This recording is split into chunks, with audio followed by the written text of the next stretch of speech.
This is the TSG Multimedia Podcast for July of 2023. We're sponsored this month by the TSG Train Crew on Patreon. Thank you very much. I'm John Abaticola, host of the TSG Multimedia Podcast, since January of 2010. June was not quite as busy as May, but still kept us on our toes, including a trip to Salt Lake City for chasing trains and not one, not two, but 3 layout tour filming sessions, and plenty of ancillary foaming. In addition to all that, June also included a great episode of Talking Trains and an op session. So let's get right to it. I'm in the San Jose airport today. I'm on my way to Salt Lake City, where I'm going to stay with Alvin for about a week. We're going to do some chasing trains and 3 layout tour videos. So, should be good. And I'm sure I'll have some updates for you during the process. Hey, look, I made it to Salt Lake City. That's the dude. That's the guy. So we're going to be doing some stuff over the next few days and a few layout tours. It'll be good. That's the update. Hi, we're doing something train related today. And it's going to be a day of chasing trains. It's a Thursday, and so Friday, Saturday, and Sunday we have layout tours planned.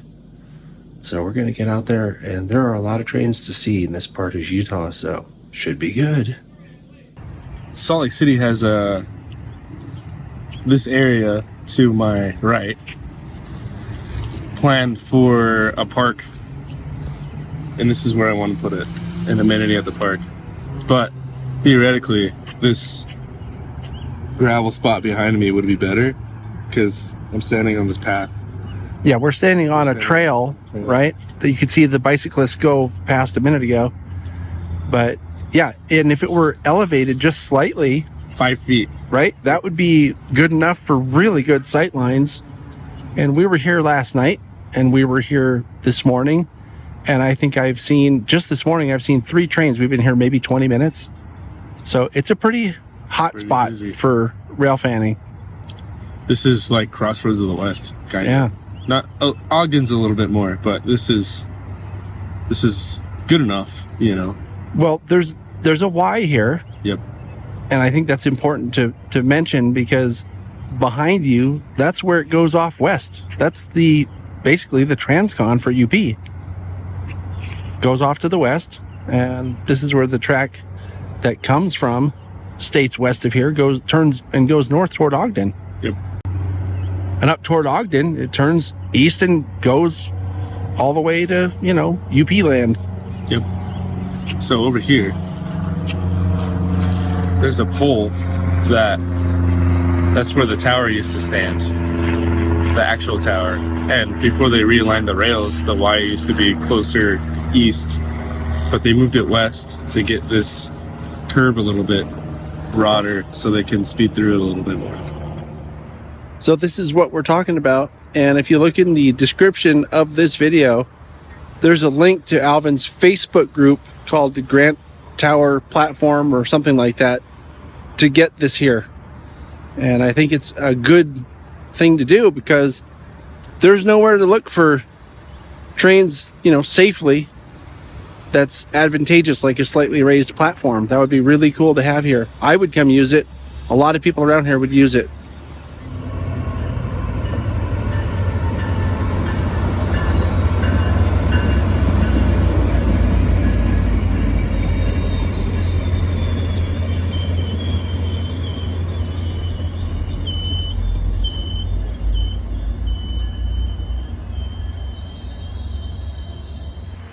This is one of those times when you're not sure who you'll run into, but I was hoping I'd run into Jeff Pierce. I met Jeff at the 2019 NMRA convention here in Salt Lake City. Well, I guess it was in Salt Lake City, and then the train show was in Sandy, so I met you in Sandy. But Jeff is actually the current president of the Rio Grande Historical, is it Modeling and Historical or Historical and Modeling?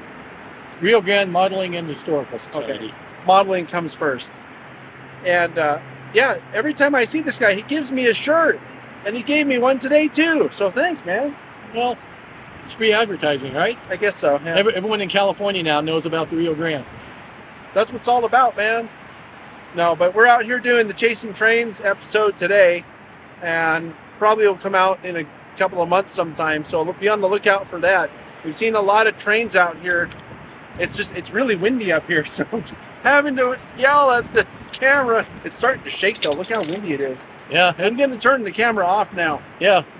Yeah, sometimes the wind really blows. Literally.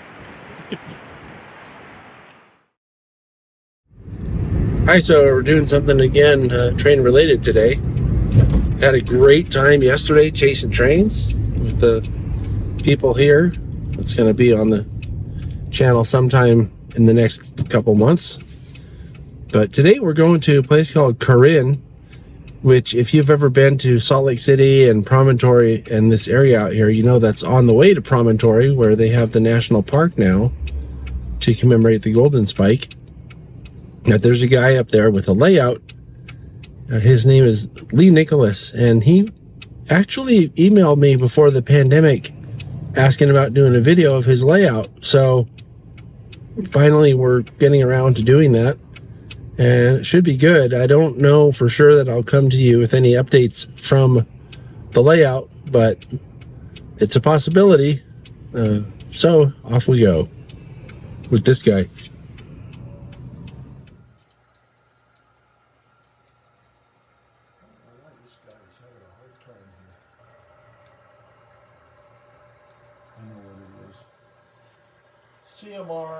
CMRI and moisture do not get along. So I mentioned earlier that I was going to be doing a layout tour video today with Lee Nicholas. This is Lee, my new best friend. He bought lunch and it was really good. And we talked about trains and we had a good time. Excellent time. Thank you. Thank you very much, John. All right, so in case you couldn't tell, we had a great time filming with Lee. It was a very good layout, and I'm really looking forward to putting it together and sharing it with everybody here on the channel with this guy.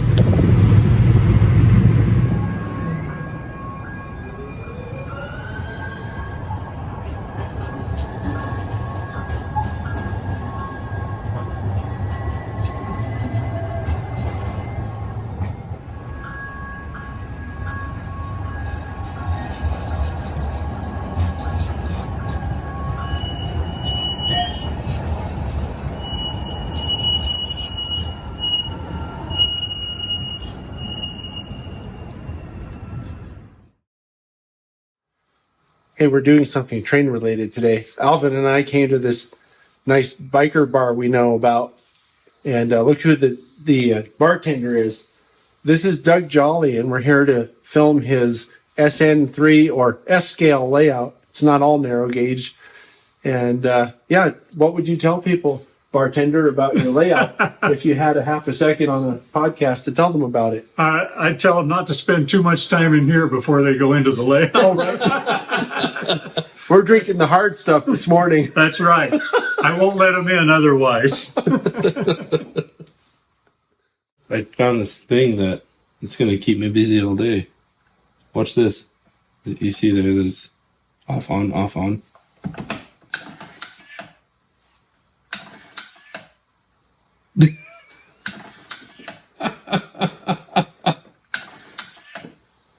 Yeah, we'll let you know when we're done filming.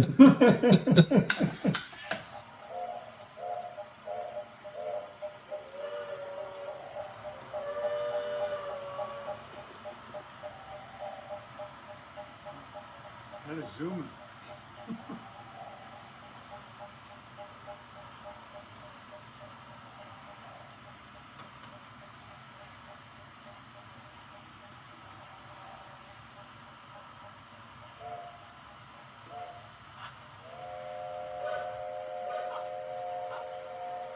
You might not switch out.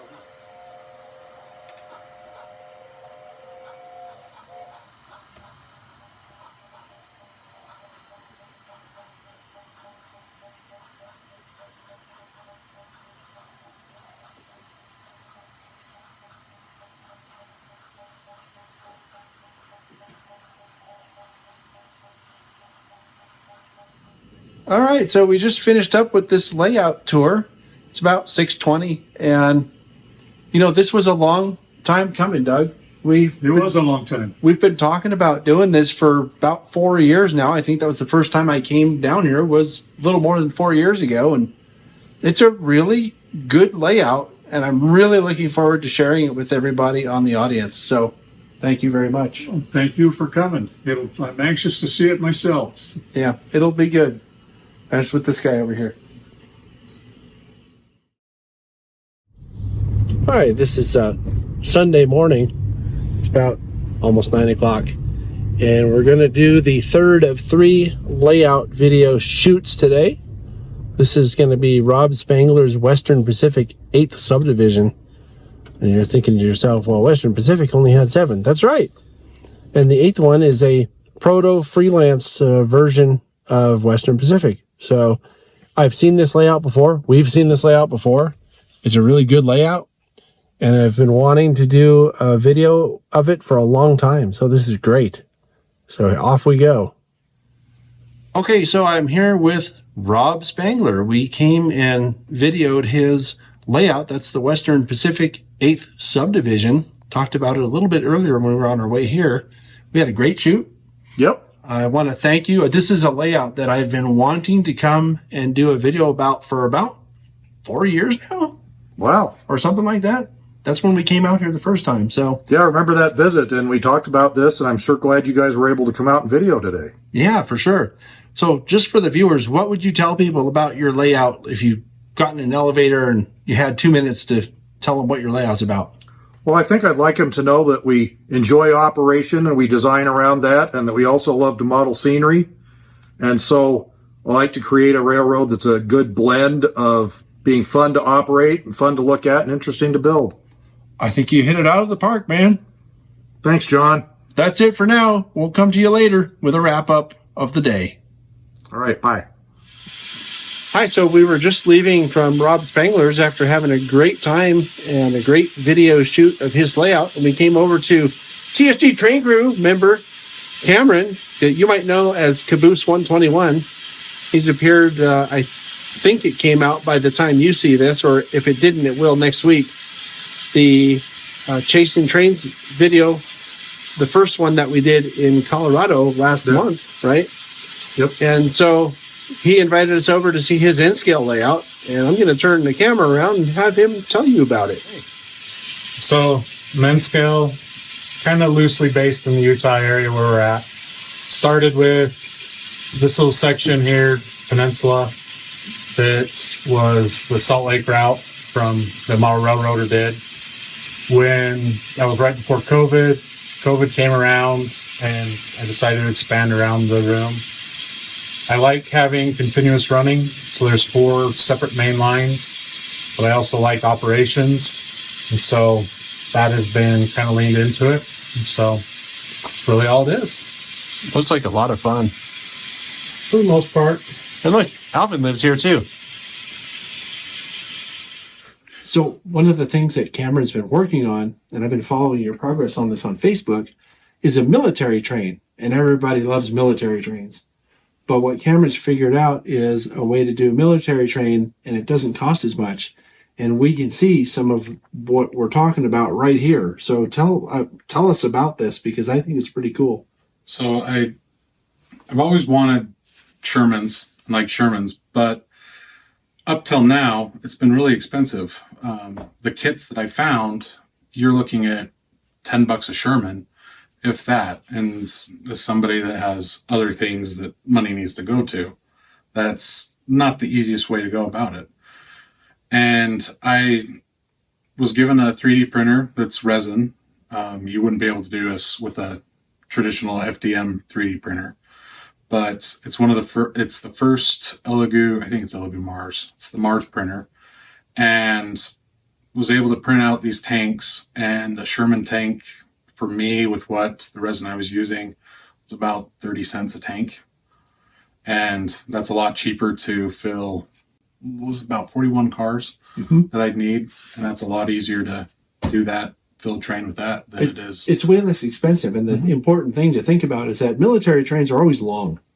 And it's car after car after car with all these tanks and other military equipment on them. And I'm looking at the quality of the prints on these primed ones that you have here. And it's really remarkable. I mean, for N scale, I did not know that these 3D printers can get you this kind of fidelity. They're really good. All of this stuff I found the models on Thingiverse for, and just found this flat car model that, you know, the way the designer said was that, you know, these aren't going to be a show kind of thing. It's for filling cars. Yeah, it's not a contest model, right? Because you're making a unit train. Yeah. And if you have 40 of these things, no one's going to look at them and go, oh, those don't look good. Yeah. Yeah. And this model was 10 cents a print once, you know, kind of doing the kind of base stuff of what it would say. And so, you know, bottom detail is pretty decent for, you know, what it is. And you just body mount the couplers, and it's just push pin holes for the trucks, like most of the N-scale stuff now. What's funny is that the trucks cost more than the car. Yeah. You're looking at, and in my case, I have a friend that is in the same model club that I am, for N-scale. He's been swapping over a lot of his trucks and that, and I really don't care if they're true knuckle or if they're the old Rapido couplers. So I've got enough trucks there to do a bunch that, you know, in my case were free, but even still $5 for a fill-in flat car compared to, if I remember, the last ones that I got were about $10 a piece, you know, but. And if you really want a 3D print, call that guy. Oh, we've heard of this guy. Yeah, we know that guy. I hear he likes, tumbleweeds. Yeah. Bernard Tumbleweed. He's from Canada, eh? Canada. Yeah. He's from Canada. Okay, that's it for today. We had another very productive day filming layouts and a quick little visit with Cameron. That was cool. And we're going to go back to Salt Lake City now and hopefully be able to relax for a while, because this was the third straight day of being on our feet all day long filming layouts. Great layouts. Today's was no exception. And yeah, that's with this guy over here.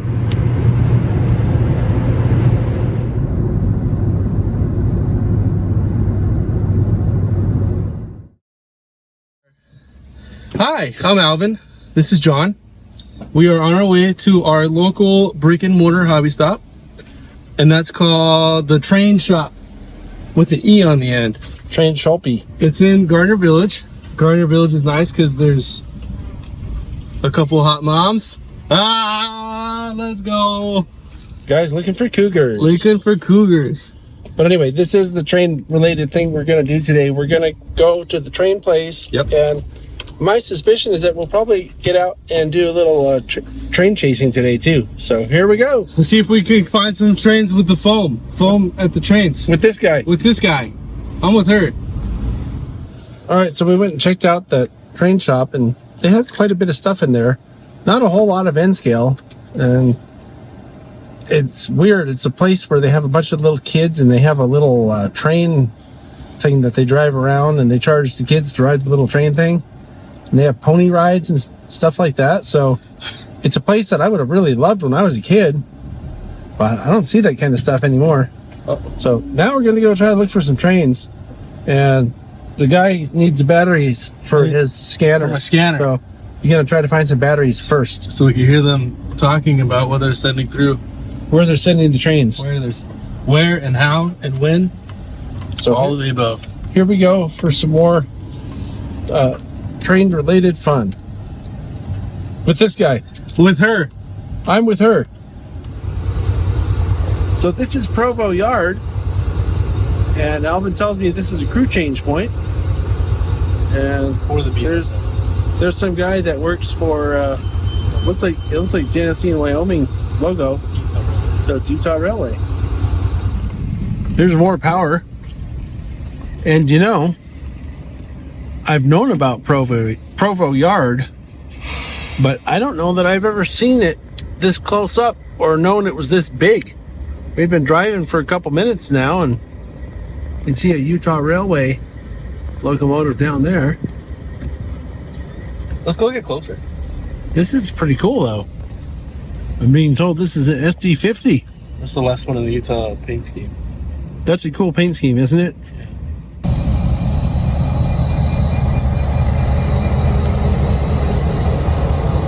Another SD50. The other one was a GP38 of some type. There's another SD50. So these go from Provo to Ogden every night. I think we saw them on one of our evenings here. Probably. Well, in Salt Lake City, that is.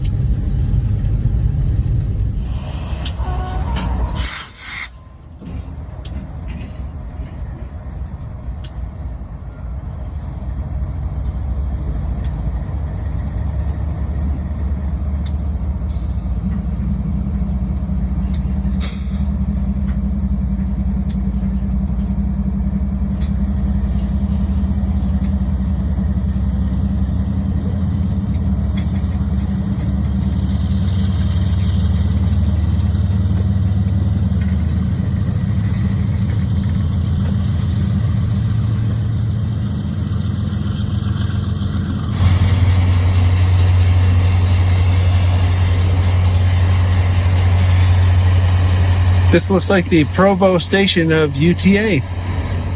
All right, so now I'm being told this is the Amtrak stop for Provo, Utah. I've never seen it before.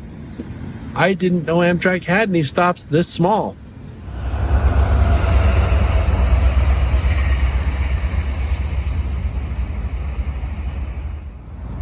So this is the north end of Roper Yard. And there's a locomotive headed our way.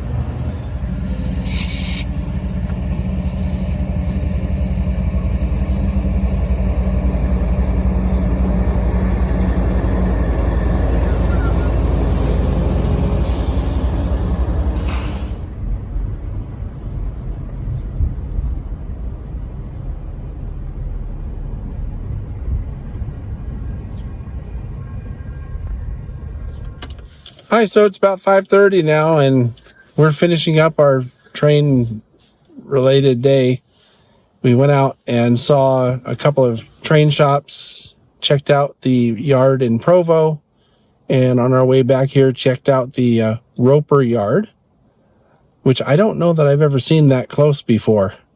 So, but that was pretty cool. And this is it, signing off. This may be the last thing I talked to you about today with her. Okay, so this is my 6th day in Salt Lake City area, and we're just going to do some foaming today. So it is train related, and I can see a train off in the distance already. It's with this guy right here.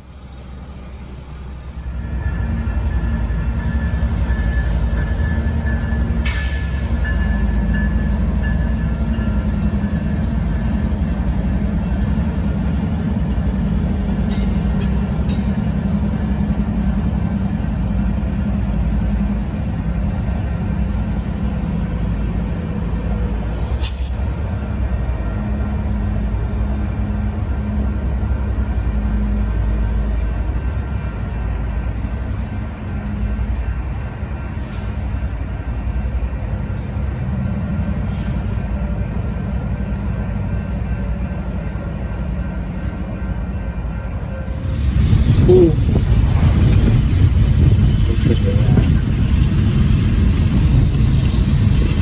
I feel like it should be a chasing trains video, but it really isn't. You can hear them. It sounds pretty good. Oh.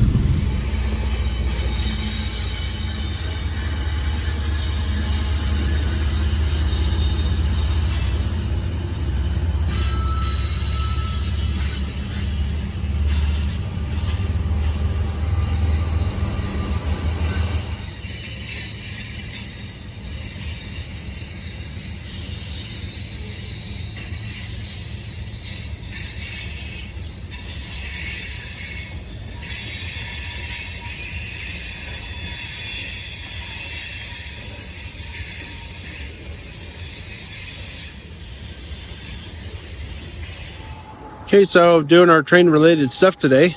we've been kind of chasing this train. If I'd known we were going to do this today, I would have made a chasing trains video out of this, but I didn't really know. But there's a freight train. We're in a place called Layton right now, which is north of Salt Lake City. And so there's a freight train coming that we're going to catch here at a grade crossing. So it looks like a fairly decent shot. The light's a little bit wrong, but this is the best we have to work with right now.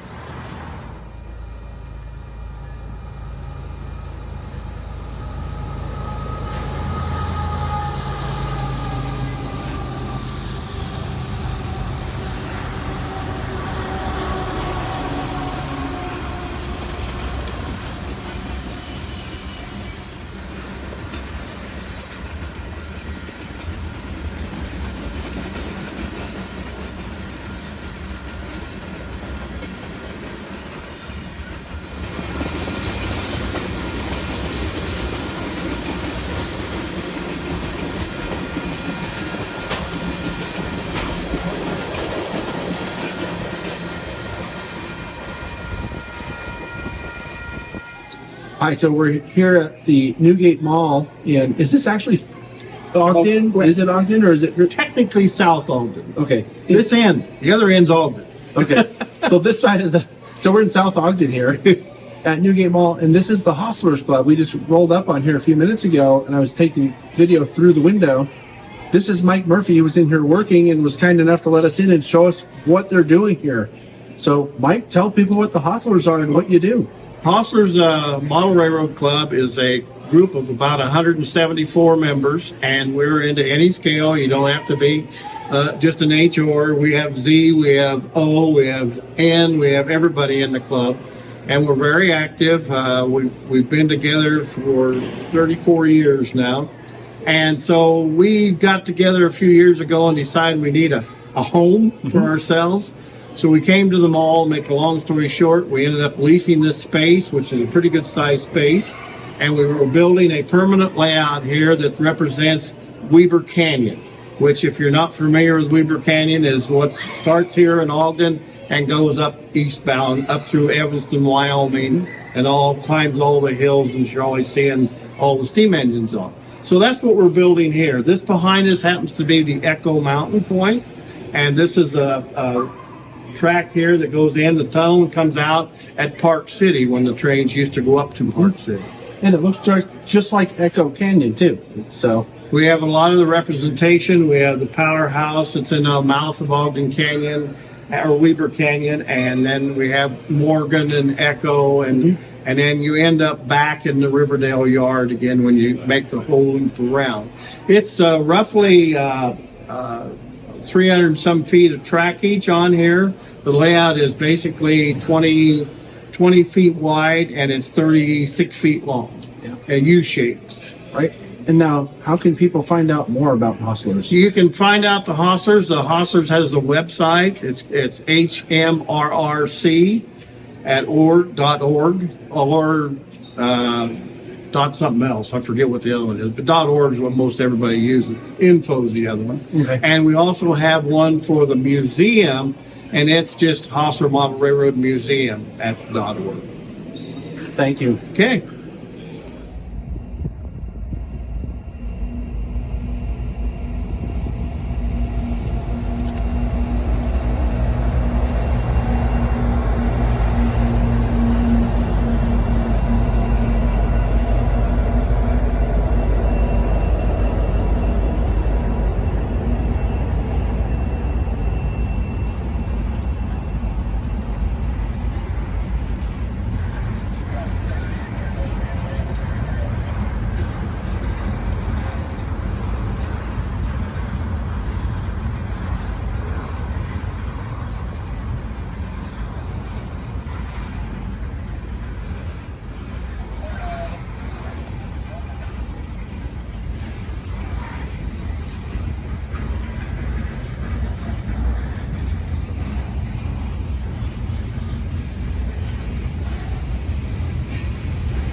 Okay, so we're back at that other place in Layton where we were earlier, because that big Z train we just filmed up in Ogden there should be through here pretty soon.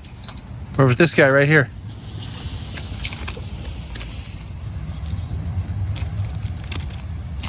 I know your name's not Michelle, but I got you this rock.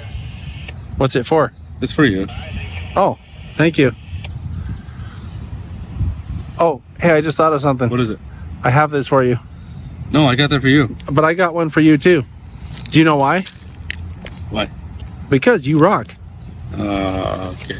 Look. Wow.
All right, well, we were there at that intersection for quite some time, and that Z train never came through, but we did get that interesting maintenance of way stuff, and I was there with this guy.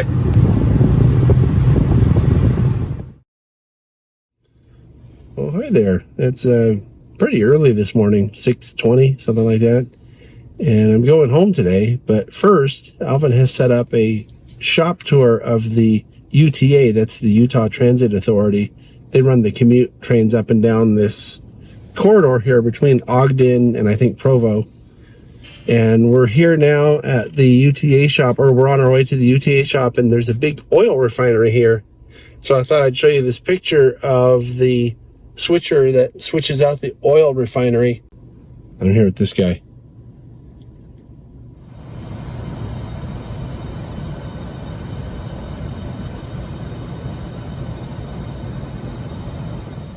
This is a GP35 that was in Arkansas, and it's going to be painted as Western Pacific 3002, which is what it started out as, and it's going to be in Ogden after that. I thought I had some pictures, but I guess I cleared off my phone already. But yeah, Stadler brought one of their trains over back in May, and they were going to do some testing on our main line, but Want to run trains back and forth, so you guys should rather review the same.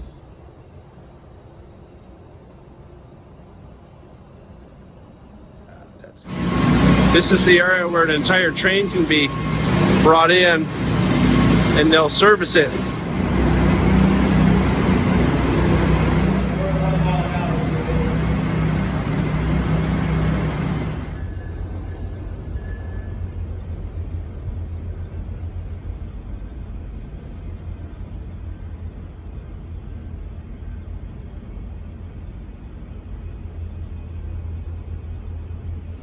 Okay, so we're just finishing up here at the UTA facility. Got a great tour of the place by a guy named Derek Clark. Thank you very much, Derek. Wow, that was really cool. Thanks for setting that up, man. No problem. Thanks Look to at Derek. He's the new superstar of the podcast. Gotta show up.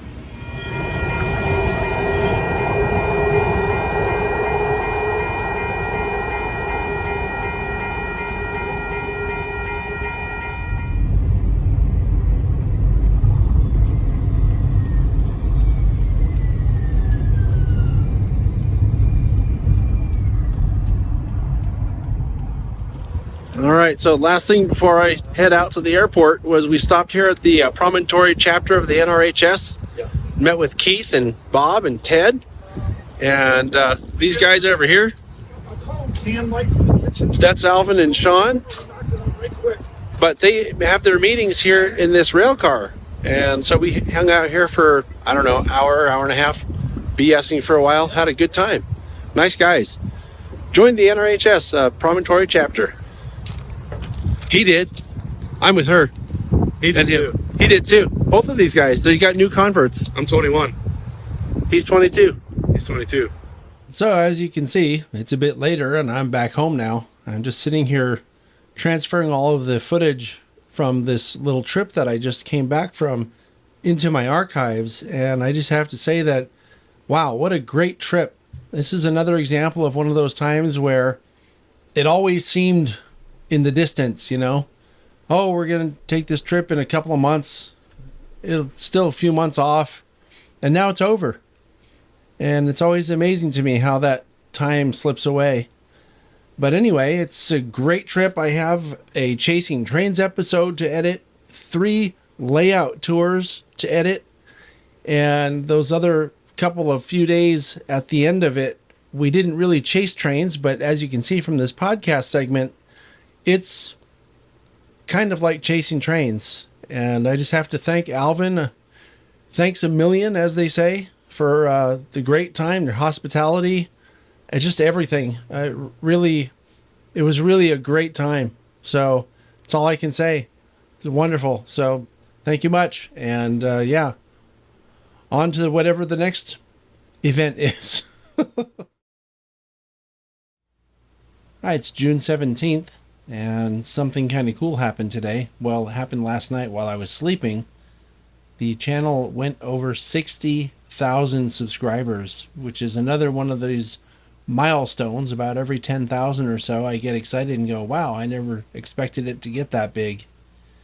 So I just wanted to come on here quickly, acknowledge that milestone, and thank everybody who's subscribed and watches and enjoys the channel. It's pretty satisfying to know that the material I create is enjoyed by so many people. So thank you so much. And I mean, what else can I say? Thank you. On June 21st, we went live with June's episode of Talking Trains. In this show, we recapped the YouTube meet and greet, and I shared some of the experiences I had in Salt Lake City. After that, Michelle talked about her recent experience chasing the big boy on its most recent excursion, and also about the O-Scale convention she was part of recently. It was a great episode that you should definitely check out on the replay if you missed it live. I am doing something train related today.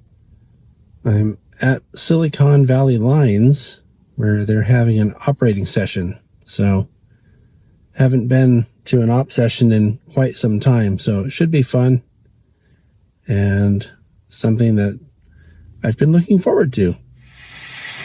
So the set of Jeeps short of the grade crossing is me, and I'm waiting for this train to come through.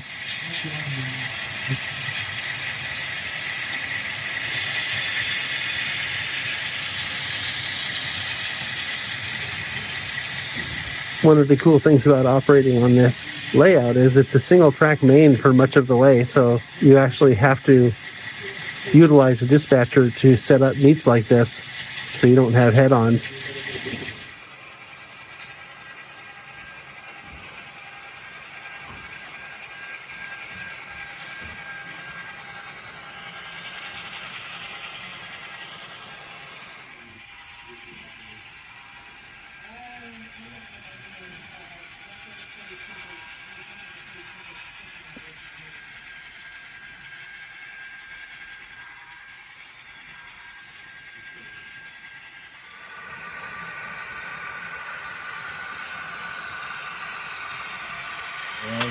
Ended up being here a lot longer than I had planned, although I didn't really have any specific plans.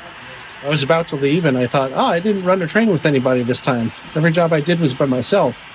And so I asked James if he wanted an engineer, so we took one more train.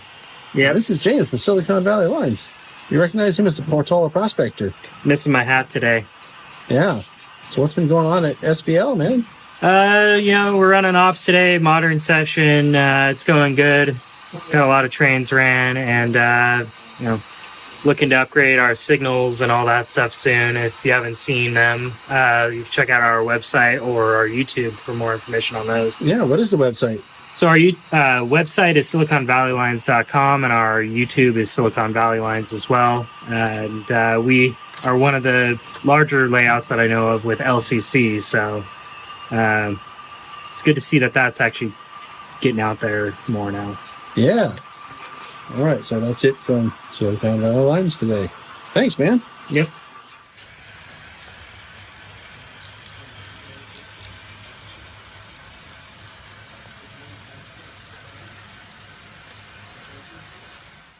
Now, I want to take a moment to talk about some comments posted to my videos about the Ukraine refugee relief boxcars that were released by Atlas a while back. The product spotlight and N-Scale Friday videos I put out on these cars generated comments about the war in Ukraine that were particularly irrelevant and clearly partisan in nature. I just want to make something crystal clear about that whole issue. The cars were released by Atlas, who promised to use all the proceeds to help fund relief for refugees of that war over in Ukraine. Refugees are people who have been forced to leave their country in order to escape war. The money raised is not going to Ukraine's government or to our government or any government. Relief for war refugees has nothing to do with your opinion about the war or the governments involved. It's simply meant to help people who are victims of the war. I just want to make sure everyone understands that it has nothing to do with either side fighting. So making comments about how you don't trust Ukraine's government or some such is a non sequitur, meaning one has nothing whatsoever to do with the other. I also promise you that if you were the refugee, you would be grateful for the help. And now for the catches of the month. Our first catch comes from Robert Darby, who caught the Key System Interurban number 187 out at the Western Railway Museum last month. Thanks for sharing, Robert. Benjamin Harp sends in a bunch of shots from Roaring Camp. Not only did Ben catch shots of the narrow gauge steam action, but he also caught these great shots of the beach train with our buddy Kevin at the controls. The final catch this month comes from Andrew Johnson, who sent in a photo of this General Electric-built European locomotive departing Wakefield Kirkgate on June 23rd of this year. Here's the video that Andrew took of its departure.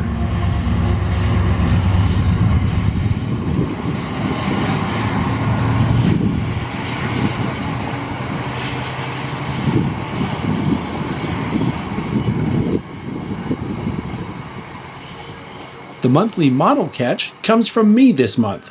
It's an amazing HO-scale ribbon rail train that operates on John Parker's BNSF Fall River Division layout in Colorado.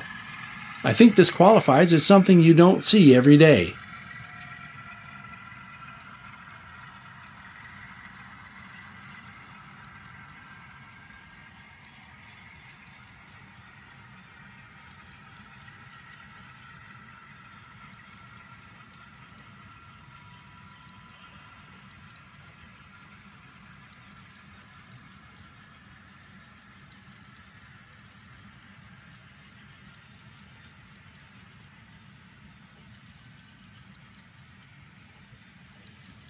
If you have a train or monthly model catch you'd like to share, please email it to podcast@tsgmultimedia.com. Be sure you own the content and let me know the whats, whens, and wheres of the shots you send in. So July is shaping up to be exceptionally busy, so much so that we're doing our Talking Trains show 1 week later than usual on the 26th. Also, the National Garden Railway Convention is happening right now through next weekend, and we'll be out helping some of the open houses for that event. We're also taking a trip to Southern California to document some layouts in that part of the state. I'd like to thank you for watching, and also want to ask you to add your support to our efforts here by signing up as a patron on Patreon. Your support helps us get out to the places and events that we share with the world on this channel. Not to mention, TSG Train Crew members get early access to all the features that come out on the channel, as well as exclusive content that no one else gets to see. It's as cheap as 7 cents a day, so please take a minute to go to patreon.com/TSG Multimedia and help us keep the content coming. All right, that's it for now. Thanks for watching, and I'll see you next time.